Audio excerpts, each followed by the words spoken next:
ఈ స్వయం పోషకాలను కూడా మనం 2 రకాలుగా విభజించవచ్చు. ఈ స్వయం పోషణ లోపల మనకి కాంతి స్వయం పోషకాలు, రసాయన స్వయం పోషకాలు అనేటువంటి 2 రకాల జీవులు అనేటువంటివి ఉన్నాయి.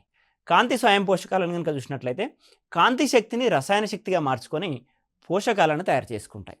సూర్యరశ్మి అనేటువంటిది కాంతి శక్తి అని అనుకుంటే ఈ సూర్యరశ్మిని ఉపయోగించుకొని మొక్కలు కిరణజన్య సమయక్రియను జరిపి గ్లూకోజ్ లాంటి పదార్థాలను తయారు చేసుకుంటున్నాయి. అంటే గ్లూకోజ్ని మరలా ఉపయోగించుకొని శక్తిని పొందుతున్నాయి. గ్లూకోజ్ని ఉపయోగించుకొని శక్తిని పొందడాన్ని రసాయన శక్తిగా మనం నిర్వచిస్తాము.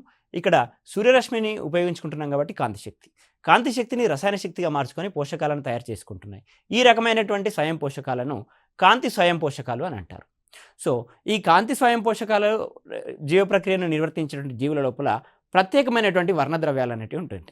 మనకి ఎగ్జాంపుల్ కనుక తీసుకున్నట్లయితే మొక్కల లోపల ఉండేటువంటి క్లోరోఫిల్, మొక్కల్లోని పత్రాల లోపల క్లోరోఫిల్ అనేటువంటి వర్ణద్రవ్యం ఉంటుంది. ఈ క్లోరోఫిల్ అనే వర్ణద్రవ్యం కారణంగానే కిరణజన్య సమయక్రియ జరిగి గ్లూకోజ్ ఉత్పత్తి జరుగుతుంది.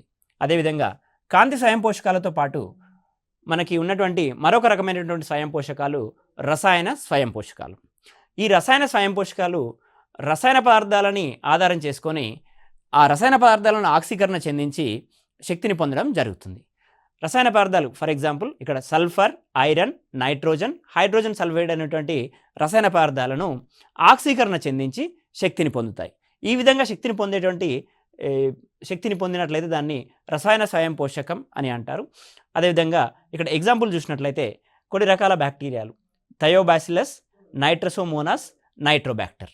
థయోబాసిల్లస్, నైట్రోసోమోనాస్, నైట్రోబ్యాక్టర్ అనేటువంటి బ్యాక్టీరియాలు రసాయన స్వయం పోషకాలుగా మంచి ఉదాహరణలు. ఎందుకనంటే ఇవి రసాయన పదార్థాలను ఆక్సీకరణ చెందించి శక్తిని పొందడం జరుగుతుంది. ఇది స్వయం పోషణ లోపల 2 రకాల స్వయం పోషకాలు, ఒకటి కాంతి స్వయం పోషకాలు, మరొకటి రసాయన స్వయం పోషకాలు.